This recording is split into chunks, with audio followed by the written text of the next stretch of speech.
Nació en 1969 en Culiacán, Sinaloa, un niño criado entre campos, perros callejeros y una vida rural donde aprendió desde pequeño a interpretar el lenguaje corporal de los animales. No tenía libros ni diplomas, pero sí instinto y mucha observación. En 1990, con apenas 21 años, cruzó la frontera ilegalmente. Sin papeles, sin dinero, sin hablar inglés, César buscó trabajo donde podía. Su primer empleo fue limpiando jaulas en un centro de estética canina en Los Ángeles. Cobraba 5 la hora por bañar perros, cortar uñas y recoger excrementos. Pero algo pasaba cada vez que un animal agresivo llegaba a ese lugar. Se calmaba, se relajaba, obedecía. La gente comenzó a notarlo.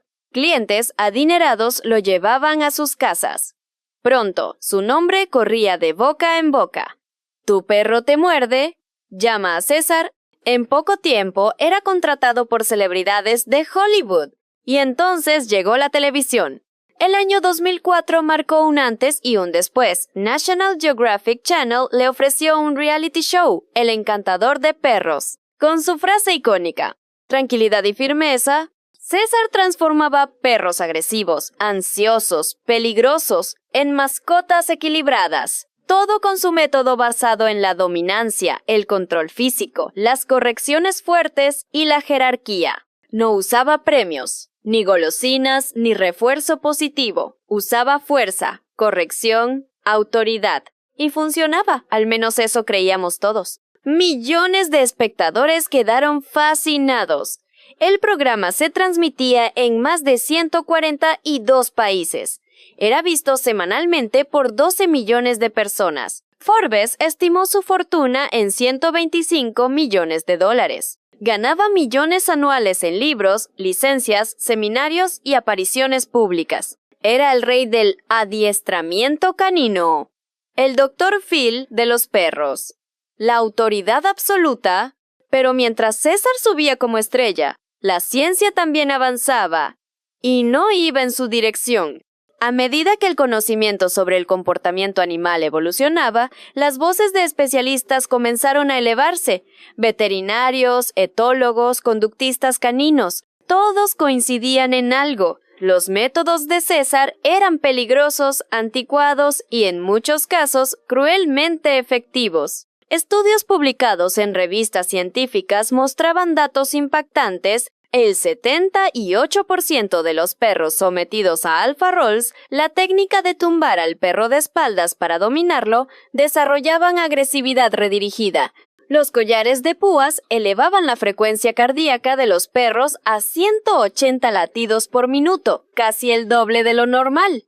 Técnicas como la inundación obligar al perro a enfrentar su miedo sin escapatoria generaban niveles altos de estrés y trauma psicológico. En 2012, la American Veterinary Society of Animal Behavior emitió un comunicado oficial. Los métodos basados en dominancia son no solo innecesarios, sino potencialmente dañinos. Pero César no retrocedía. En su libro César Rules, lanzado el mismo año, defendía su filosofía con dureza. Los perros no son humanos, necesitan disciplina, no psicoterapia. Todo cambió en 2014, cuando durante una emisión de César 911 se mostró una imagen impactante, un perro atacando a un cerdo bajo la supervisión directa de César. Fue suficiente para encender la mecha. Redes sociales explotaron. Una petición en línea superó las 0 firmas en cuestión de horas, exigiendo la cancelación del programa. Aunque fue absuelto legalmente en ese caso específico, esto abrió la puerta a una avalancha de denuncias reprimidas durante años. Clientes salieron del anonimato. Familias que habían confiado en César revelaron historias escalofriantes. Un perro desarrolló ansiedad severa tras ser sometido a sesiones de inundación prolongadas. Otro animal sufrió lesiones físicas al correr forzadamente en una caminadora con un collar de ahorque. Varios dueños aseguraron que sus perros nunca volvieron a ser los mismos después de visitar el Centro de Psicología Canina de César. Las pruebas se acumulaban, las demandas se multiplicaban, y finalmente llegó el juicio. La sala estaba llena. Prensa, seguidores, detractores, expertos, periodistas internacionales. Era el juicio del siglo en el mundo del adiestramiento canino. La fiscalía presentó grabaciones antiguas de sus programas, pero esta vez reinterpretadas con el conocimiento científico actual. Lo que antes se veía como magia, ahora se entendía como abuso disfrazado de cura. El acusado ha persistido en aplicar métodos que, según la evidencia científica, provocan sufrimiento en los animales. Una a una las pruebas fueron cayendo como una tormenta eléctrica sobre el estrado. César intentó defenderse. Dijo que no había maltrato, que sus métodos estaban malinterpretados, que él amaba a los perros tanto como nadie. Pero el daño ya estaba hecho. Y entonces llegó el momento más esperado. El juez dio el fallo. Este tribunal considera imprescindible enviar un mensaje inequívoco sobre el trato que los animales merecen en nuestra sociedad. La sentencia fue demoledora. Clausura definitiva del Centro de Psicología Canina de César Millán. Multas económicas millonarias por presunto maltrato animal. Prohibición legal de ejercer como entrenador profesional. Y lo más simbólico, una declaración pública obligatoria en la que debía reconocer que muchas de sus técnicas eran hoy consideradas anticuadas y dañinas. En cuestión de minutos, el imperio que había tardado 20 años en construir se vino abajo. Empresas retiraron su nombre de productos, canales de televisión eliminaron sus shows, editoriales cancelaron la publicación de nuevos libros, academias de adiestramiento dejaron de usar su metodología. Era el fin de una era. Y como si eso no fuera suficiente, en medio del juicio, César perdió el control. Gritó, insultó a la fiscalía, golpeó la mesa con furia. Oficiales tuvieron que intervenir. Un abogado de la acusación lo resumió así. Este hombre que predicaba la calma y el control ha demostrado en esta sala que su imagen era una farsa. Hoy, el mundo del adiestramiento canino vive bajo un nuevo paradigma, el refuerzo positivo, premiar el buen comportamiento, evitar el castigo físico, entender al perro como un ser emocional y sensible.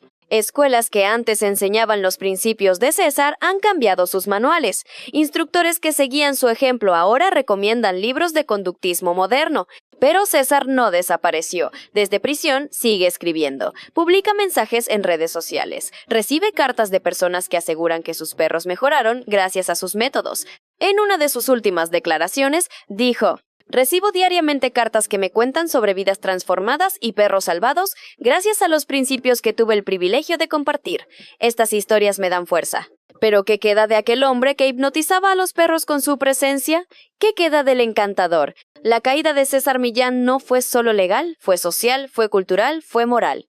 Algunos lo ven como un visionario incomprendido, un hombre que hizo lo que pudo con los recursos de su tiempo.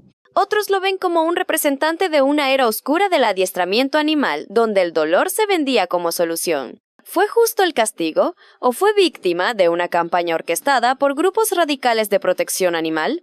¿Sus técnicas realmente ayudaron a miles de perros? ¿O simplemente los asustaron hasta la sumisión? Y lo más importante, ¿cómo entrenas tú a tus perros hoy?